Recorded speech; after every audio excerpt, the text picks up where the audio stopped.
Estar con el maestro Pinelli que nos acompaña. ¿Cómo está usted? No tan bien como usted, pero ahí vamos. Felicidades siempre. Igualmente, muchas cosas buenas. En esta época. ¿De qué hablamos hoy? De algo que me han pedido mucho, la gente que me han pedido varias cosas, pero esta es una que han conseguido pedírmelo. Y como estamos con toda esta bruma de las elecciones y la política y demás, Ok. pues entonces yo creo que es bueno el momento para recordar lo que fue San Nicolás de Peladero. Oh, Uno de los programas más populares que ha tenido la televisión cubana. cómo no. Era los jueves, ¿verdad? Los jueves se daba. Jueves se transmitía. Ahora, empezó haciendo un programa que se llamaba Ritmos de Cuba. Ah, sí. Era un programa que se hace a propósito del éxito de la Guantanamera de Joséito Fernández, que dio un paro mundial cuando aquello, ¿no? ¿Cómo no?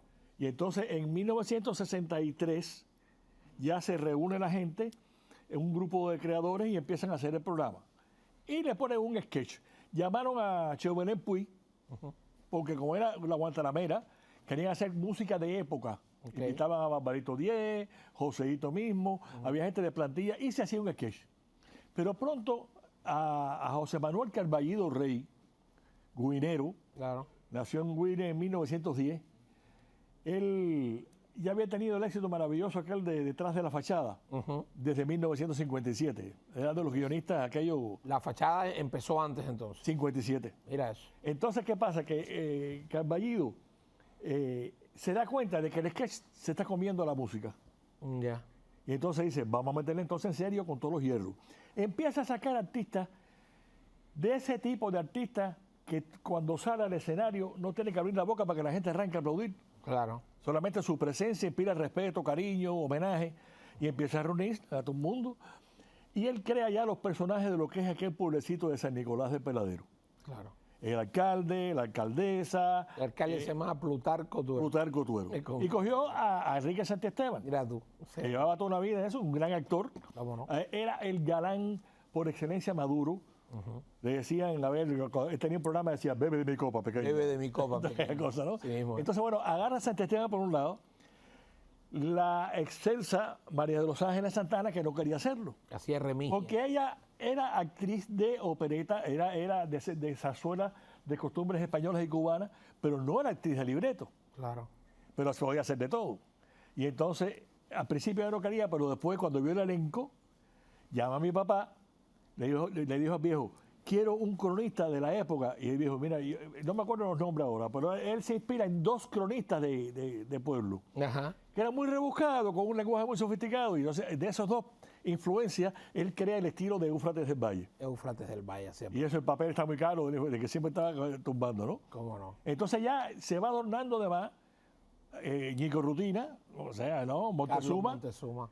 Está Mario como jefe de la policía, Mario Balmaceda. Era Mario Limonta. Digo, Mario Limonta, perdón. Y estaba la mujer, ¿no? La mujer era Aurora Basnú.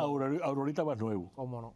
Escolástica, que es la novia del amor imposible. Increíble. Decía mi padre, chiquillo loco, todas aquellas cosas. Y fue creando con esa habilidad de la pluma de Carballido Rey todo un bosquejo, ¿no? Pero además ya, cuando el programa coge esa fuerza, ponen de director del programa Joaquín Condal. Claro. Joaquín era una de las vacas sagradas. Joaquín Melgarejo Condal. Pues la gente decía Joaquín M. Condal. Y decía, ven, mi papi que por pena. Decía, bueno, Joaquín Melgarejo Condal. Que después dirigió hasta Tropicana. Sí, no, todo. Ya él era uno de los grandes. Claro. Y había trabajado ya, venía también de la televisión capitalista, ¿no? Claro. Y incluso a él se le ocurre una idea muy buena, porque él en el Salón Rojo del Capri, para no imitar lo que se decía, le dice a Carballido, hazme un libreto para esto, y entonces le pone en tiempos de papá y mamá. Ah, sí. Y entonces hizo un show en el Capri, que estaba María de los Ángeles, estaba papá, estaba el marido de María de los Ángeles, que trabajaba cada rato ahí, Julio Vega. Ok. Estaba también las hermanitas Montes de San Nicolás de Peladero, una era Adelaida Raimat y Normita Reyes, dos mujeres maravillosas, una trigueña y una rubia, que es un sueño de mujer. Sí. Estaba Ruth Dubois, que hacía el personaje de Josephine Baker, Ajá. los platanitos. Ajá. Entonces, pues tenía la propaganda del show de Carmen. Mira, ahí está Carballido, Santiesteban, Pedrito Herrera, Gabriel, Ajá. está María Los Ángeles con el nieto y papá en el suelo.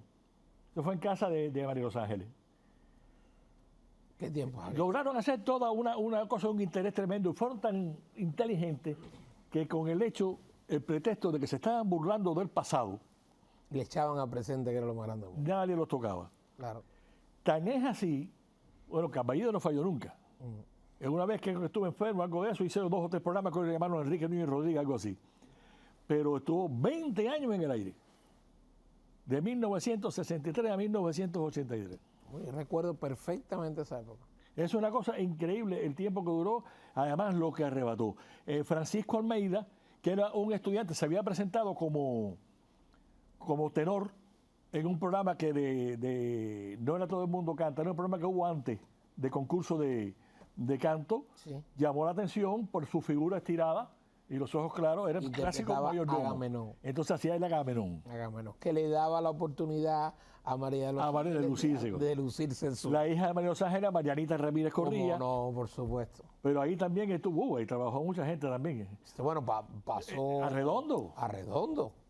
Que hacía Cheo Malanga. Cheo Malanga, que era un personaje, además, lo dominaba muy bien. Y hacía otro más que se llamaba el Doctor Chapotín. El doctor Chapotín. ¿Cómo Tú no? sabes que siempre había una especie de guerra. Mando Bianchi pasó por ahí. Bueno, mucha gente pasaron por allí. Pero la guerra de los bocadillos, de las morcillas. Ajá, ¿cómo funcionaba eso? Eso es que se salían del libreto y se decían cosas que provocaban. Entonces uno le contestaba al otro y Condal los dejaba porque enriquecía mucho aquello. Claro. Entonces un día se Además- parecía a Redondo y le decía a mi padre, mi querido Iguana.